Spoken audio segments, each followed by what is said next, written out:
Siete asono mosienyo Mona kunyo Nye podrudi ni ane sonja Bri kwi kwinyo Wura wurenyo Ye mu bwesie Nye swa mona wiwo Omunjetu Ye modeko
I'm the founder of Let Men Talk, whose mission is to provide a safe space for second chance for disadvantaged youth. What do I hope to achieve? I hope to be more influential. I hope to be more meaningful. I hope also to be a blessing not only to my generation, but generations yet unborn. Because I strongly believe that if you take care of God's business, He will take care of yours. Thank you. Ladies and gentlemen, good evening, and help me welcome to the stage Dr. John Jennings. Dr. Jennings, good evening and welcome to Let Men Talk Motivational Thursday. How are you doing tonight, sir? Good afternoon, sir. I'm doing very well, and thank you for asking. And also, thank you for having me on your show tonight. I'm glad you could come. I welcome you to Let Men Talk Motivational Thursday. And Let Men Talk is a non-profit organization that is geared towards finding a safe space for second chance for less fortunate men who find themselves at the tail end of the economy of society. Some of them who are unfortunate, but we create a safe space for second chance. We help them find a voice. We are a non-profit organization that is operating here in Charlotte, and we partner with so many organizations, prisons. And tonight we are excited because we have someone who has definitely been here. We have folks watching from Liberia. We have folks watching from here, and I want to encourage you to share the show, share the podcast. But while we have you, a lot of our audience who may be watching now or watching after will want to know who exactly is Dr. John Jennings. By way of introduction, take a minute to introduce yourself before we get into the midst of our conversation tonight. All right. Well, sir, my name is John Jennings, Dr. John Jennings, if you want, if you may.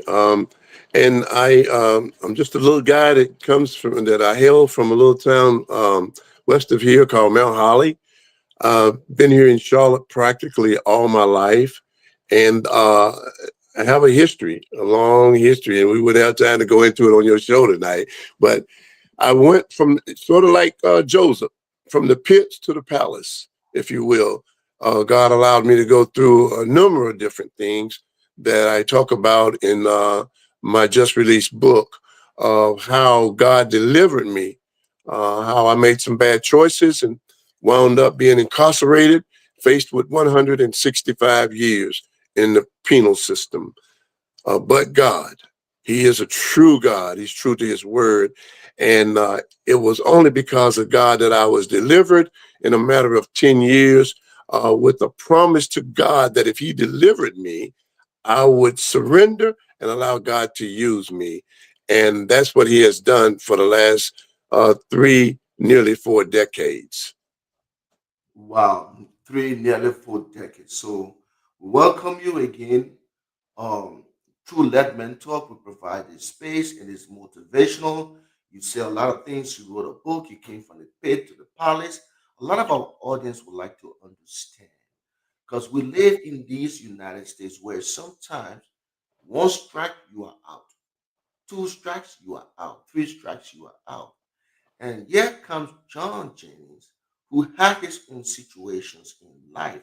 For most of our audience who may be listening, and from our podcast, we try to motivate, we try to inspire, and we want to make sure that our listening audience can gain something from our conversation. And you've said a plethora of things tonight, but I want us to compartmentalize it. And by doing that, we will take it in bits and pieces.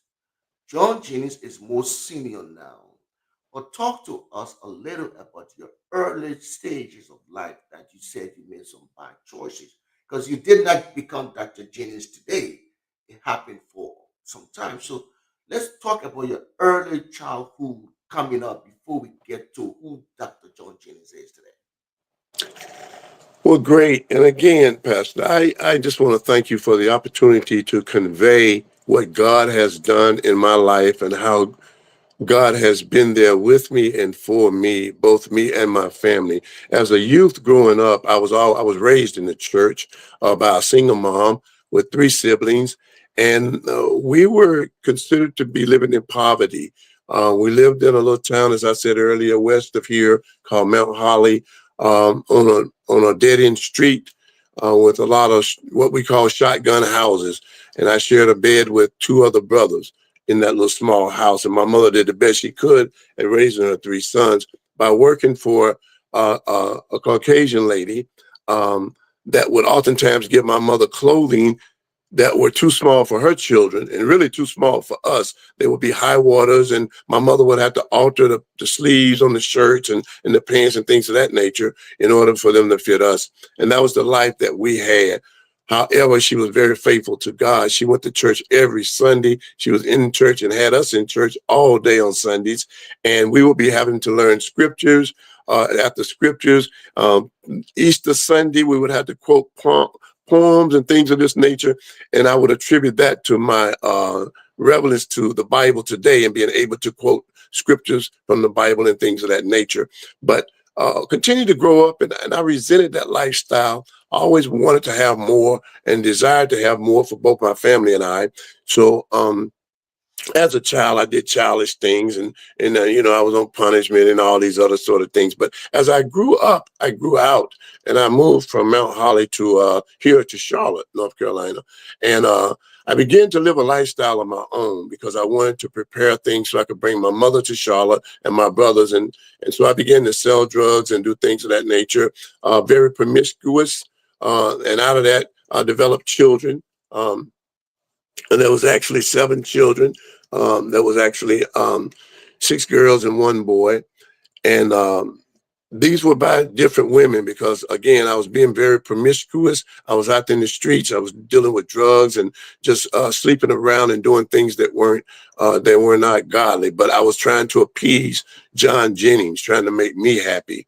And so life went on. The children were there; they were involved, but I was not really involved in their life. So to fast forward just a little bit, I go off to the military because I want to change my lifestyle up. And I went off to the military. I stayed there for a short stint of time, maybe 4 years or whatever. I was back into the United States, came back here. Let me back up. Also, I got married prior to going into the military. And so then I came back home and began to get involved again with drugs and things of that nature. At that time, there was a drug out called crack cocaine, and most people were engaging in that because there was a lot of money. It was a very addictive drug, and there was a lot of money involved in the distribution of it. And I too wanted to be part of that regiment. So I started selling those drugs and doing things that were ungodly in the streets, and just moving around doing things that drug dealers normally do. Neglecting my children, not being a father figure, not being, just thinking in one direction, and that was being successful, or what I considered to be successful, having the nice houses and the nice cars and things of that nature. Well, that as for me, for as it was for everyone else, I was trapped off in that world and carted off to prison. Prior to being carted off to prison, the son that I mentioned earlier, his mother was also experimenting with those drugs. And but he didn't know that I was dealing in the drugs. He saw me as a father providing for his son because I kept my life clean before my son and my children, my daughters. No one actually knew what I was doing. He was in school. He had the best of schools. He had the best of neighborhood. He had all the latest toys, and he dressed really nice. And I was doing all the things for him that I had desired to have done for me when I was a child, when my mother was unable to do for me. And so I said I would never allow my son and daughters to have to live like that. So I continued that lifestyle, and he and I had a very good relationship. I mean, we were father and son.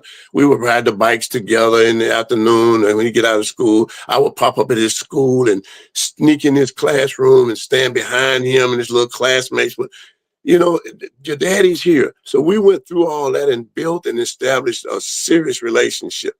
But my lifestyle was dark, and I was operating in a dark world to provide for him and to maintain that lifestyle. And it eventually caught up with me, and I was carted off, faced with prison with 165 years, and I was carted off to prison. And then this is where another chapter of my life begins to unfold, and it goes over into the person that I am today.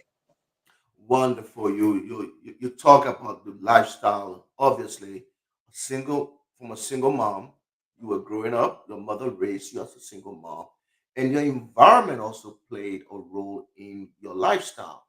One of the things you said that struck my attention that most of us can relate to is that you were raised in a Christian home. Even though you went to church, you did all of those things, but you want a life more than that. So at some point in time, either you were going to church too many days in a week or whatever, and you must have gotten tired of going to church, and you took to the streets because the streets were offering drugs, the streets were offering promiscuity, the streets were offering a lot of things that were more attractive to you.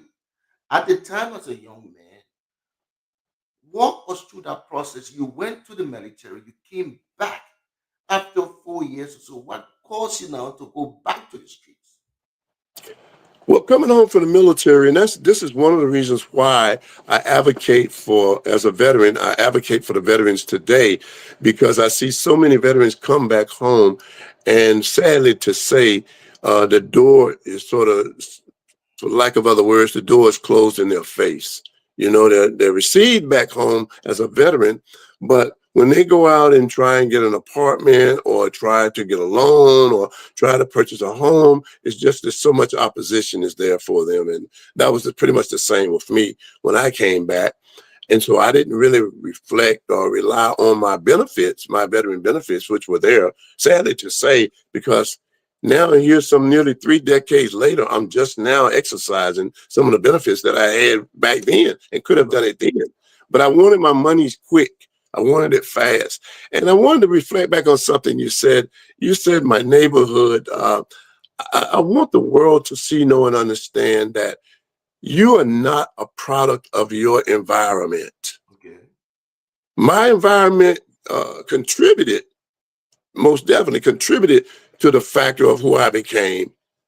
But I chose that. You said that, you alluded to that a minute ago. I chose that environment. And I would like for the young people and the listeners tonight to know you don't have to choose. Simply because you're in an environment that's conducive to negativity doesn't mean you have to contribute to that negativity. You have the choice to rise up and rise above that. And I wanted to, Pastor, I wanted everyone to see, know, and understand that, because at the time I didn't understand that. I thought I had to fall prey to my environment, and I did. And I stayed in that environment and did the things that I, that I did do, that caused me later on in life to become the person that was carted off to prison. Even though I was a veteran, I had all that going for me. I was highlighted as a veteran in my neighborhood, but I wasn't highlighted as a veteran in America. I couldn't get the things that I desired to get. So that, I won't say drove me back, but I will say contributed to my going back to the streets, because I knew the streets. I know the streets today. The only reason why, and I tell the young guys this today, a lot of the young guys that I talk to today, I tell them, I know the streets very well. I was raised in the streets. But why do I not go back to the streets today? As Dr. John James, why? I asked them, right? They don't have an answer, so I tell them it's simple. I choose not to. It's just choice. Everything in life is built in and around choices. And unfortunately for me, I made some bad choices. And we all know that there are consequences when you make bad choices. So, yeah. That's right, because destiny is the choices we make. But as you highlight most of these areas, and it's important to know that just like the Bible said, God said, I set before you life and death, but choose life. So Choose. Yeah. chose Yes, sir.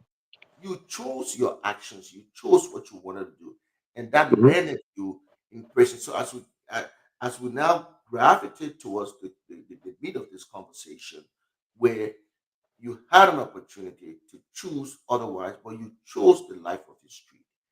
That landed you into prison. How long were you in the prison? You say you're facing 165 years.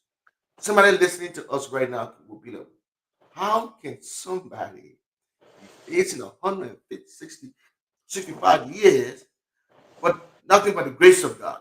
I mean, I'd like you to walk us through the story that here is John Jennings. Back then, you were indoctrinated.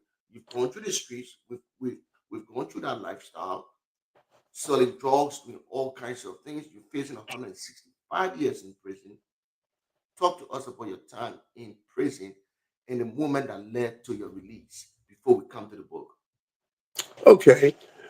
Well, again, as I was saying, I was making bad choices, selling drugs, I was prostituting women, I was robbing, I was doing everything could be done, I was buying stolen goods from people, I was setting up hotels and just doing a conglomerate of things that were illegal and just God forbidden. At that time, I didn't see it as such. I saw it as a means of survival.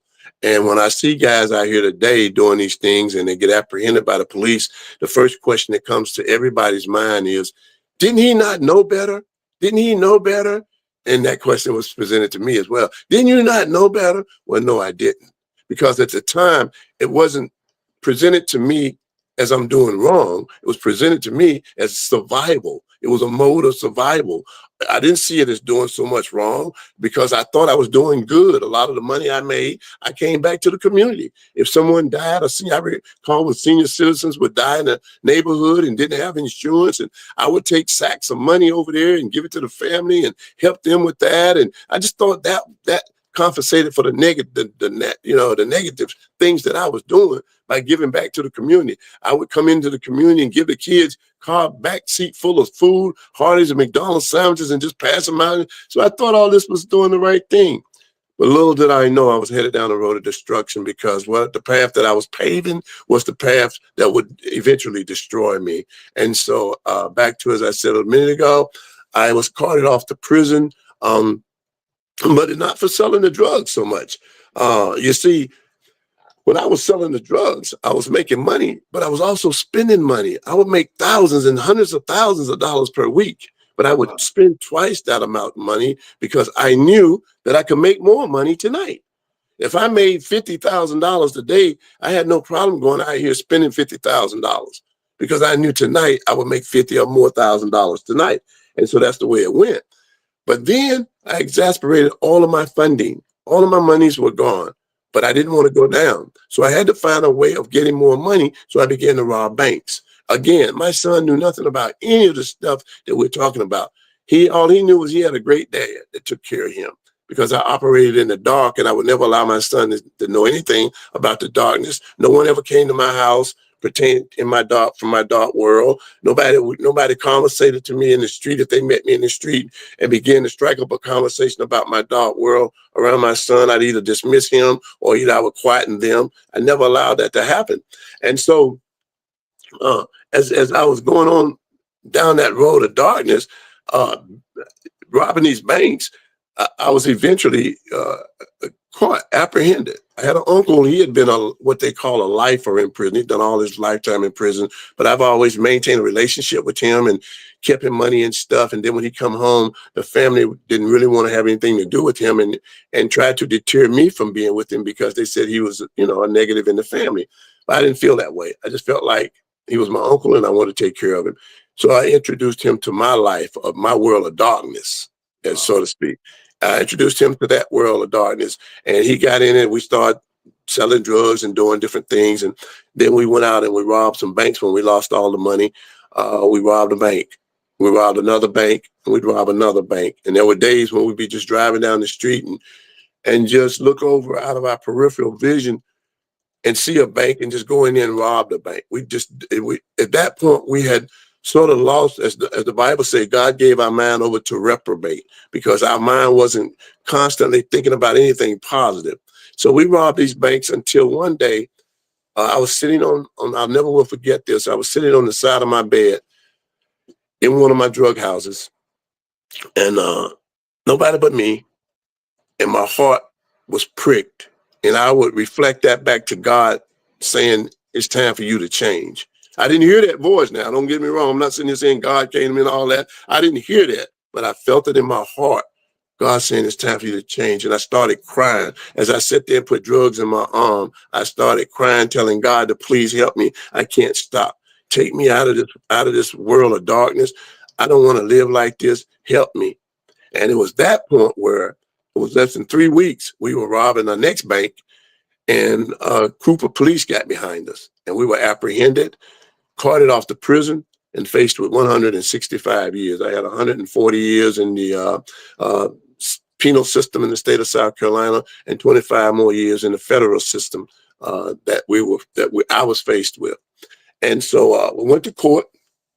And all this transpired over a period of time. It wasn't like the next day or anything like that. We were in jail for months and months and months. And I recall being in jail, and jail itself was a place God showed me that I didn't want to be. Jail itself was a place of Hades. I mean, serious Hades. There was smoke, so much smoke in there. Your eyes were just burning and watering. And everybody was racked up in these little confined holes. And there was these steel tables and these mattresses was laying all over the floor, all around the wall. And I never will forget. They took me into this one jail cell, and that was the first one I went to. And when they threw me in there, they put my uncle in another cell. And I went over, and it was so crowded, Pastor. There was so many people in that jail cell cursing and doing things ungodly with their bodies, and it was pure Hades. And I saw these mattresses. There was nowhere to sleep. And then I looked over on the wall, and lo and behold, there was a mattress. And I began to think, God is good. Because I know God, like I said, I deep down inside, I went to church and all this stuff, right? So I'm thinking, God is good. There's one mattress. He saved it for me. So I ran over there before anybody could get it. And I hopped down on it. And that booger was completely soaked with urine. The commode had bursted and urine had ran out and completely saturated that mattress. And I laid down there and my whole back just got soaked in urine. And I just got up, man, and I just started crying. I said, God, what have I done to deserve this? Why do I need to go through this?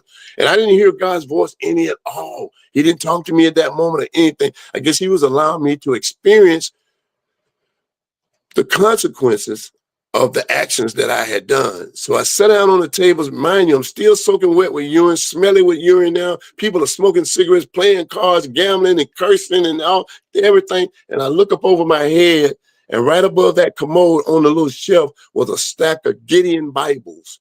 I don't know if you're familiar with the Gideon Bibles or not, Yes, but those are the little brown Bibles. Yeah, yes, sir. The little brown Bibles were stacked up there, and I reached up and grabbed one. And I just flashed it open. I didn't flip through the pages or anything. I just popped it right open. And when I did, it opened to Psalms 30:5. Weeping may endure for a night, but joy cometh in the morning. I didn't know or have a clue what that meant at that time. But I do know it was something red there that looked as if it was blood marking that particular page. I don't know if somebody used fingernail polish or what, but it reminded me of the blood of Jesus Christ being at the top of that page. Weeping may endure for a night, but joy cometh in the morning light. And I didn't know what he meant by that. But what he was telling me at that moment was, you got to go through this. But there's light at the end of the tunnel for some that may understand it in a different analogy. So I just continue to read the Bible and sit there and talk to God and apologize how sorry I am. And he was taking me down that road of redemption. And so that was, as I said, that wasn't like an overnight thing. That happened. I was in jail for 6, maybe 8 months here in North Carolina, and they was trying to prepare us to go back to South Carolina and all this other stuff. So several weeks later, I was sitting in the day room on one of those metal tables, watching a TV, one of those old big fat back TVs. They didn't have the flat screens then. It was a fat back TV, right? And it was sitting jacked up on some books. And I looked, and one of the books that was holding the TV up was the Bible. So I went over and I snatched it out. And 1 Thessalonians 5:17 said, pray without ceasing, for this is the will of Christ Jesus concerning you. And I'm like, God, no, concerning me, this is your will for me to go through this? I mean, but he was just really allowing me to know that I wasn't alone. And so that was my interest in the prison. Later on, of course, they sent us back to South Carolina to start doing our time. And they told me once I did, the judge gave me 165 years, 140 years in the state of South Carolina, but it was reduced to 5 years right there in the courtroom. And the federal sentence was reduced to 5 years. I did 2.5 years in a place called Talladega, Alabama, federal prison, and a place 2.5 years in a place called Estelle, South Carolina, a federal prison. And that began my journey into the prisons. Now, we all know, Pastor, we all know God is God. And we know just by reading our Bible that he has done some miraculous things. Yeah. He's opened up some burning fiery furnaces. He's caused a 100-year-old man and his wife to have a baby. He parted the Red Sea. Oh, God, hallelujah. I'm about to get excited right now talking about the goodness of the Lord. And so I knew that he was able to get me out of that jail cell and out of that prison right then. And I asked him, I said, God, if you'll get me out of here, take me back home, I'll do anything you want me to do. And I guess God must have a very great sense of humor. He just laughed me right off, right? Because he never responded to that.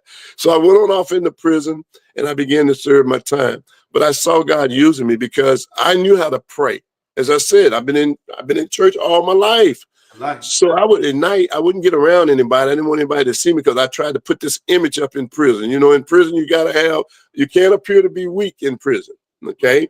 So I didn't want anyone to see me praying. So I would go and get over in this little corner by myself and pray. But how about you can do nothing in prison that people don't see you doing? So they would see me praying. And so they begin to come to me and say, hey, preacher. And I just kept walking. Hey, you hear me talking to you? Hey, Rev. I turned around, I looked and said, who are you talking to, man? He said, I'm talking to you. I said, don't call me no Rev. I'm not no preacher. I'm not no reverend. He said, yes, you are. I seen you over there praying. I said, that don't mean I'm no preacher. I'm not even knowing nothing like that. I said, God wouldn't use nobody like me to be no preacher. So I walked away from him. He came back to me a couple of days later in the mess hall, standing in the lunch line. He said, man, will you do me a favor? I said, what's that? He said, will you say the same prayer for me, man, you say for yourself at night? Wow. I said, man, listen, I don't want to start praying for you. I said, I'm just praying for myself. I said, I'm just like you. He said, man, please. So I went over and we got by ourselves in a corner, whatever, and that's how it started. And of course, somebody else saw it and they wanted me to pray for them. Next thing you know, I'm walking around the compound Lord, praying for the pray men. for everybody. Oh, praying for everybody. That's a You good pray way for to put it. everybody. And I want to so, bring it to a place where you spend almost 10 years in prison, right? yes, This is yes. 165 years. By the grace of God, the sentence was reduced to a certain time. But you spend, I think, a total of 10 or 11 years in prison, state and federal combined. And based on everything, you made the money, you did the life of drugs, you did armed robbery, bank robbery, and all of those different things. But you find yourself in solitary confinement, and where at some point you say, God, I don't want this. It speaks volume because not everybody who's taking drugs, who's doing crime, really want to do it. They have that conscience. So at some point in time, you had your own Damascus moment. You said, this is not the life I want. You laid in prison for what 10 years or so, then your time came where you had to be released from prison. All right. You had 7 children, 6 girls, 1 son. And your son, you built a life with him before going to prison where he did not know what daddy was doing behind the scenes. But you were providing for him. He saw the money, he saw everything. All he knew daddy was going to work. That relationship was well oiled, it was well developed with you and your children. Now, talk to us now. God has given you grace.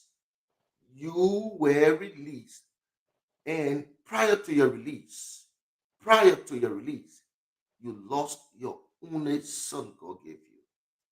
Talk to us about that moment, and as we talk about redemption, because we're getting into the place of redemption. Here is John James serving time. You lose your only begotten son. You had 7 children, 6 girls. You lose your only begotten son while you were in prison. Talk to us about that moment before you got released. Well, and to surpass everything that I was just saying, that moment did come when I was being about to be released from prison. I had done all my time, and I had done all my federal time, and I was actually now I had conformed. I had reached back and told God, if you'll get me out of prison, I'll do anything that you want me to do, and He heard me. So they came to me and told me that I was being released in about 3 months. And I had maintained a relationship with my son over the years, even though I was incarcerated. And I had only been down, mind you, 10 years. But I mind you, when I went to prison, if you recall, I don't know if I shared or not, he was only 9 years old. So I've been in prison for 10 years. So that makes him now 19 years old. Wow. And so I was about to get out. I called him one night. I said, John, his name is John as well. I said, listen, Daddy's getting out of prison, but I'm not coming back to North Carolina because there's too many bad memories there. So I'm going to stay here in South Carolina. He said, great, Dad. He said, I just got me my first job. I'm going to save my money for these next 3 months and I'm going to come down and live with you. I said, perfect.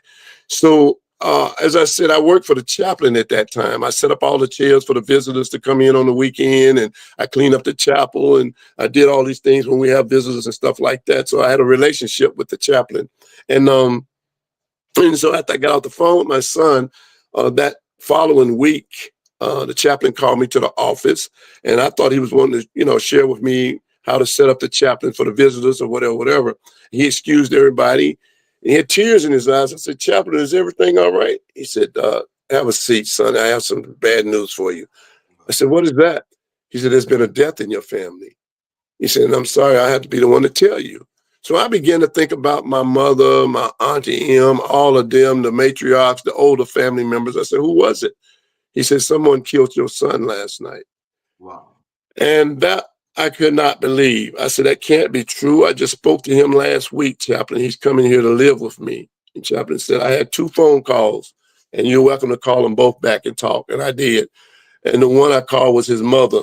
And when I called, my brother answered the phone. And they didn't have that kind of relationship. So it was strange for him to even be at her home, right? He said, don't get upset. John's been missing for 2 days. And we just got a call that there was a body found, and his mother's gone up to see if it is him, but we don't know. And while we were talking on the phone, she returned home, and I could hear her coming through the door with a scream like never have I ever heard a mother scream before. Wow. And I knew then that my son was dead, because that was our only son at the time. And so that's where it all began. And so they apprehended the people that killed him, which were supposedly his best friends. It was a guy and his wife and another guy. It was two guys and one of them's wife and my son. And they took him out saying that there was a party. And they knew he had just got that first check from his job. And they shot him in the back of the head and killed my son for what they thought would be a big check, but it was only $13 because he left $87 at home with his mom. And he only took $13 with him that night. And so it took 2 years. The trial was going on and on and on. And everybody wanted to know, my daughters, his sisters, Daddy, when they're going to have a trial? We want to put this behind us. Da, da, da, da, da. I said, I don't know. And so finally they called one day, 2 years later, said, Mr. Jennings, we're having a trial. Can you come up? I was in Columbia, South Carolina at the time. I said, yeah. So I hopped in my car. It was over 2 o'clock in the morning. I want to be there for the 9 o'clock session. So I'm driving like 2 or 3 o'clock over in the morning to get to North Carolina. And so God spoke to me coming up Interstate 77. He said, John, when you get there tomorrow, tell Dennis, the young man that killed my son, how much I love him and how much I want to love on him. And if he'll ask me for forgiveness, I'll put this aside and I will forgive him and restore his life. I nearly wrecked my car, Pastor.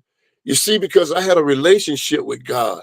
And he had taken care of me all these years in prison. He had been there for me. He cut my time down. He was always in my corner. And now it seems like he's not in my corner. He's in the corner of somebody who has hurt me. So I said, God, I don't want to do that. As a matter of fact, I'm not going to do that. I'm not going to tell the man that killed my only son that you love him. What's in that for him?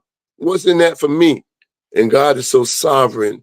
His voice was so humble and meek. He said, there's nothing in it for you. And there's nothing in it for him. He said, I'll get the glory. And he just kind of went away, Pastor. And I drove for the next, 15, 20 miles talking, and God wasn't saying anything. Right. And so when I get right there near the courthouse and I get ready to pull into the courthouse, he spoke again. He said, John, you can do this today. This is why it took 2 years for the trial. I put it off while I prepared your heart so that you could go in and do what I'm asking you to do now. He said, and when you finish telling him how much I love him, then I want you to tell Dennis how much you love him. And man, I tell you, when he said that, I nearly slid off my feet. I said, God, you're telling me to tell the man that killed my only son? You don't understand. You simply don't understand. I'm telling God now, Pastor. I'm telling God, you don't understand. You don't understand. He took my one and only son. He took my only son, my birthright, my last name. This man destroyed my family. And God said, but I do understand, because I too gave up the only son that I had so that you and a whole world of sinners just like you could have an eternal life. He said, you can do this and you will do this, and I will get the glory today. So I went on upstairs and went in, and fast forward through the whole day of trial. At the end, they called me up, and I went and stood beside the man that killed my son. And I told him that God loved him. And if he asked God to forgive him, I said, you got about 6 or 7 children here. They're going to be put in foster homes all over North Carolina today. And your wife and you are off to prison for whatever they give you. But God said, if you ask him for forgiveness, he says he'll mend that and one day bring you back together as a family. And I thought I had said enough. On one side of the courtroom was his family, on one side my family. Then there was the judge and the policeman with the gun and the stenographer. Everybody was set up. And I was ready to get out of there at the end. And God started doing something to my stomach, and my head started hurting. And he said, tell him, John, tell him. I said, God. He said, tell him. I said, man, even though you took all this from me and my family, yet in my heart, I find nothing but love for you. And I pray that nothing like this ever happened to you and your children. And when I told him that, there wasn't a dry eye in that courtroom. All of his family members were crying. All of my family members were crying. The judge, she was crying. The policeman with the gun, he was sniffling and crying. And I just turned and ran out the courtroom. And when I did, it was as if God was standing in the lobby with his arms wide open. He said, now, son, I can use you. And from that moment forward, it's when my life began. And I'll go into that as we progress. Wonderful. I mean, it is so remarkable that you can talk about that. You master the art of forgiveness, and and we're sorry for the loss of your son who was 19 years old. The fact that his own friends killed him for $13 or something, thinking he had more money. Even your family did not see that coming, but sometimes it takes the love and spirit of God to get into us. So, folks, for those of you who are just joining us, I'm in conversations with Dr. John Jennings, and we're having crucial conversation tonight about how to forgive. Dr. Jennings has spent about 10 years in the federal prison. He was facing 165 years. His life has changed. He's now a minister, a pastor of the gospel. He's now running his own businesses. And now, after Pastor Jennings forgave, after spending 10 years in prison, facing 165, he forgave. He was able to write a book. Talk to us about how to master unforgiveness. This is Dr. Jennings' book I'm sharing on the screen, and he was able to come up with this book. I will encourage those of us out there listening.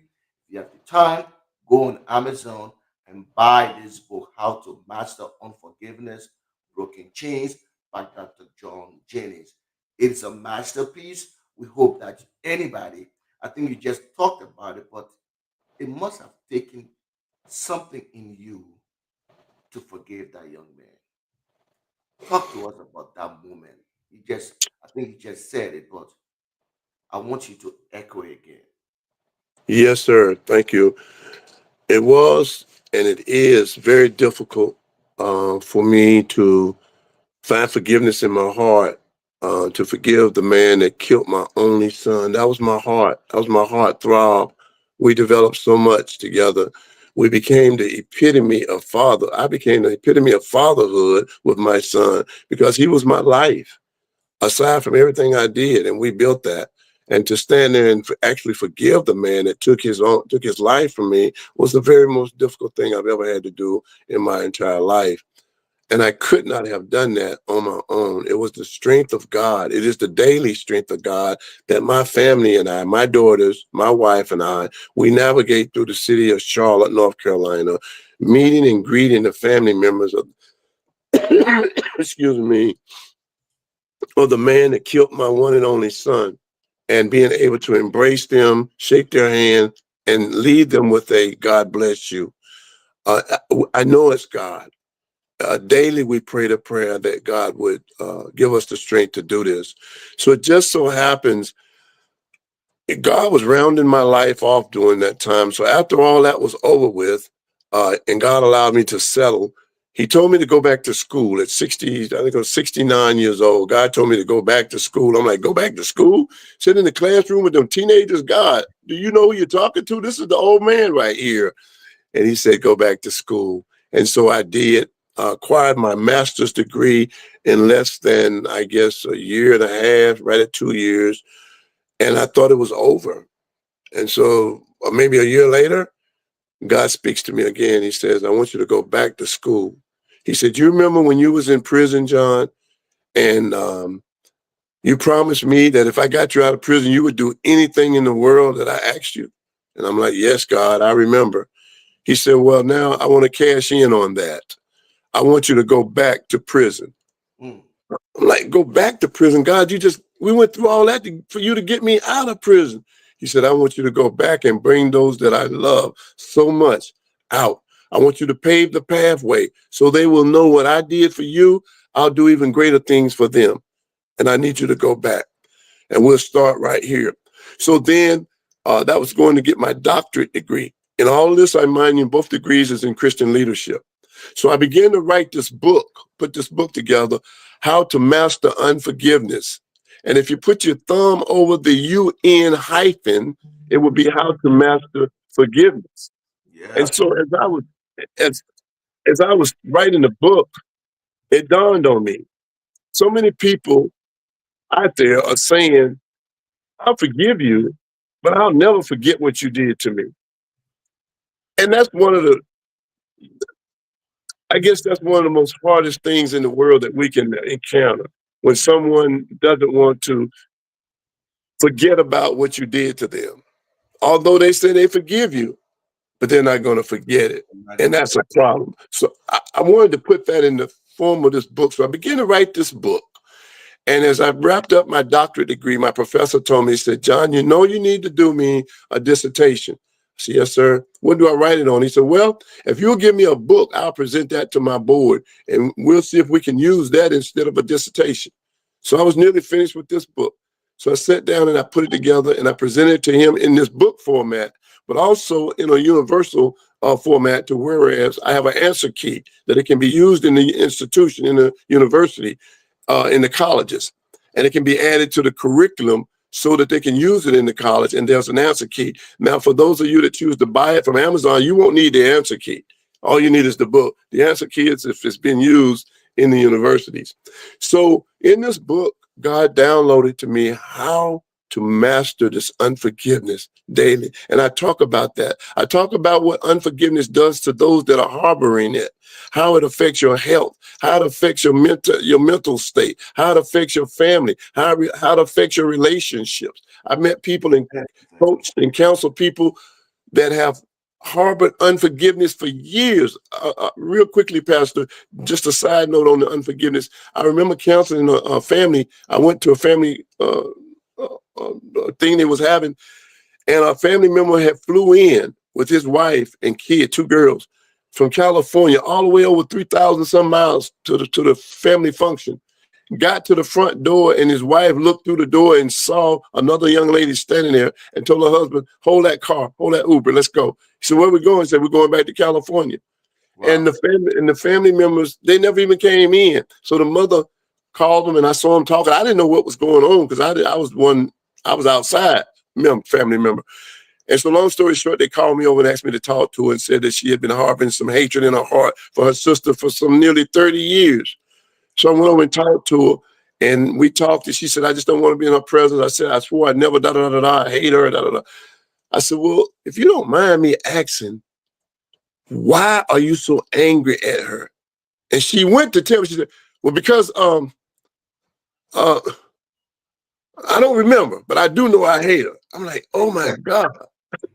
And you don't remember? And so, long story short, that goes to show you how people harbor that in their heart so long and they become calloused hearted. They don't even remember what they're angry about. It's just being angry. And the Bible says that the devil comes to kill, steal, and destroy. And that's what he was doing to that family. So I was able to use like some of the same tools that I talk about in my book to minister to that family, which is now back together and reconciling and trying to bring things back together. So that's how Wonderful. this particular book came about. Yes, sir. Wonderful. That's a great book with the next few minutes that we have with you. I want to talk about something else that I think is also important. Not only have you written a book, Dr. Jennings, you're well rounded. You got your doctorate degree. You went to prison, you came out. And ladies and gentlemen, for those of you who are joining us online, this is Let Men Talk Motivational Thursday.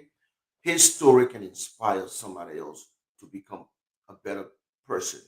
And so, coming out of prison, learning and practicing the act of forgiveness, somebody killing his only son, but yet he was able to show love and forgive. We can do the same.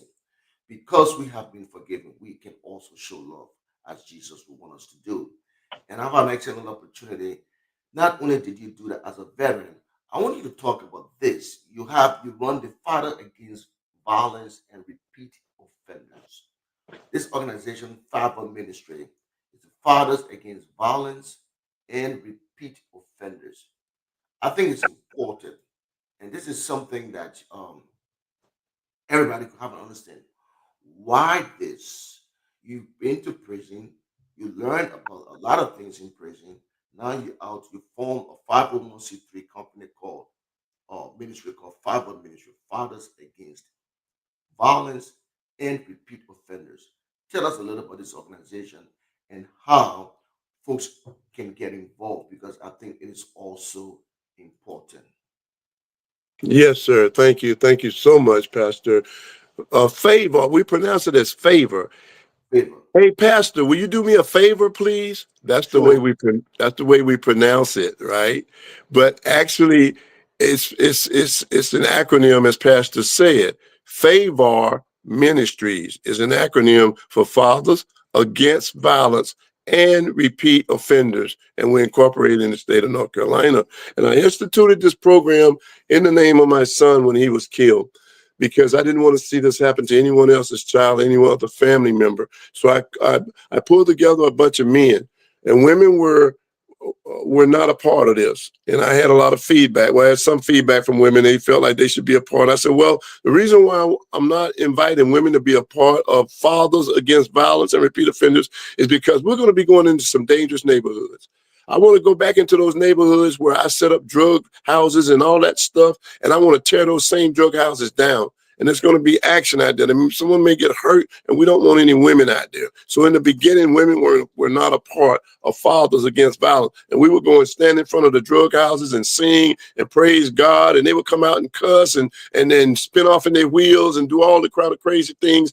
But that didn't bother us because we were just men out there praising God and tearing down their kingdom. And so later on in life, of course, when we could never operate without women. So women came in, and women are a very strong part of our ministry today. They're the leaders of Favor Ministries.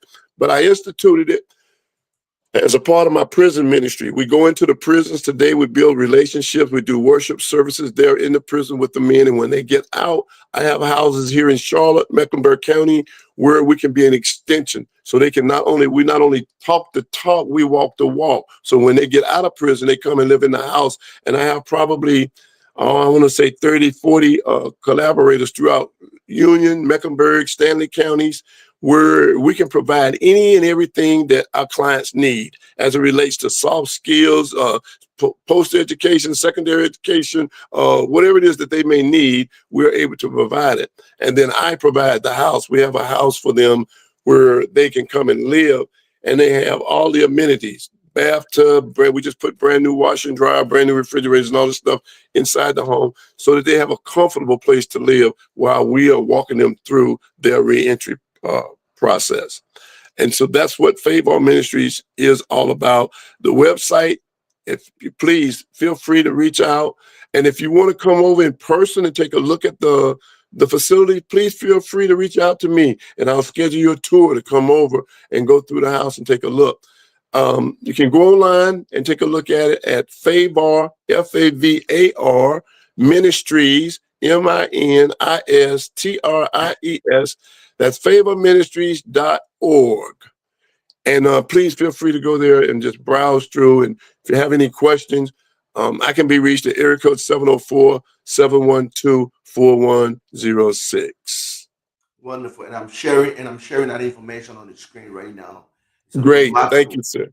Yes, sir. remarkable work you're doing. For those of you guys who are listening to us via Facebook and online, we thank you for joining us tonight. It's been a wonderful conversation. We're having a candid conversation with Dr. John Jennings, whose life has transformed. He was a former inmate, a former prisoner.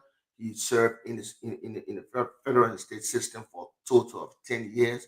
But God has transformed his life in such a way that he is now giving back to his community, giving back to his society. He has written a book called How to Master Unforgiveness, Broken Chains. I encourage you to go there on Amazon, secure a copy. A lot of us are carrying hate. A lot of us are carrying unforgiveness. I would recommend to you that when you do read this book, it will give you an opportunity to forgive someone out there who has hurt you. Dr. Jennings forgave the man who killed his only son. His son was just 19 years old. After he had left, he went to prison at 9 years old. His son was 9 years old when he went to prison. 10 years later, facing 165 years. But by the grace of God, he got 10 and he came out only to know he found out his son was murdered by his friends. So he wrote this book.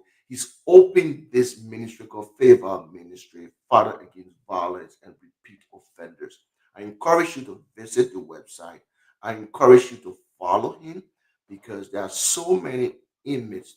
I also volunteer in prison. I think I told you that. Um, every Friday night, I go and teach crisis resolution and other life courses in the prison, all men prison. And these guys, some of them may be coming up. So I have an opportunity to tell them about your website, your ministry, to the extent that some of them don't have families who will accept them. They can call, they can contact you. So the information is on the screen to be able to partner and get in contact with Dr. Jennings. It's been a wonderful experience. But as we leave here tonight, I mean, I want to go on and go on, but I also want to have to be respectful of your time. And I told you we have a 1 hour conversation. Before we leave here tonight, tell us what would be your parting comments. And you've talked about how folks can contact you. You talk about the ministries you have, the book you've written, your life of forgiveness, the drugs and everything. God has brought you to a place of peace. You're a better man now. You're a better person. You continue to motivate the younger generation to be better, to not make the choices that that were made when you were a younger man. If there's anything I didn't ask you or something that you would like to say, I would like you to take this time to give us your parting comments before we close. Again, thank you, Pastor, so much. And to the audience out there, may I encourage you, anyone that's going through, struggling with forgiveness or unforgiveness, please hear my heart when I say this. Proverbs 3, 5, 6, and 7. Trust in the Lord with all of your heart. Lean not to your own understanding, but in all of your ways, acknowledge God, and he will direct your path. He will restore your views. He will restore your joy. He will lift you up and help you to raise up your bowed down head. He will help you to find that peace and that serenity. He will help you to continue to love and restore that love. You're missing out on so much. And oftentimes the people that we're holding the alt against, they're going on through life happy and enjoying life. And we're developing ulcers and headaches and losing sleep and all these things. So please let me encourage you. Don't do that. Trust in the Lord with all of your heart. And the one way I find to do that, the best way I find to do that is to enter into a relationship with God. And if you don't know him in the pardon of your sins, ask God to come into your life. Ask God to be the head of your life. I had to do that. I had to reunite myself with God before I was able to find this peace and serenity that Pastor has talked about tonight. So again, thank you so much.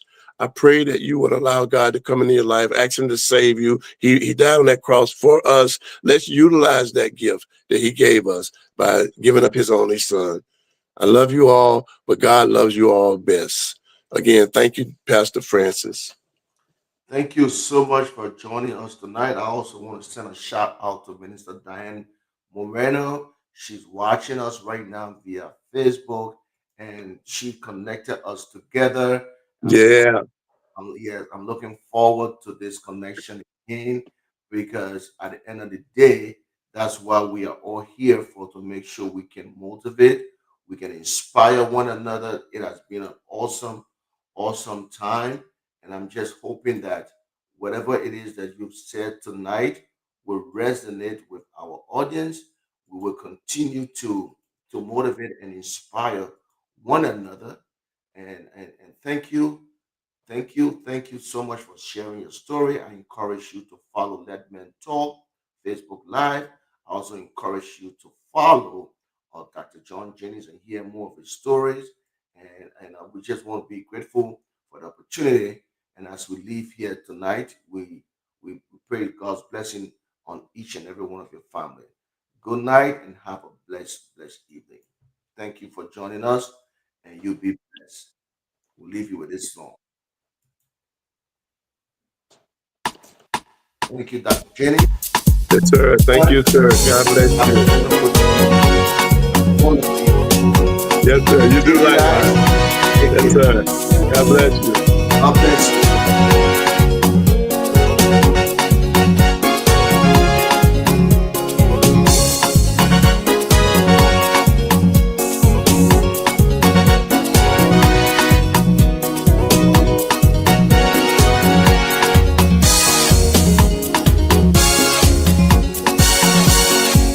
Diwe na musron trobo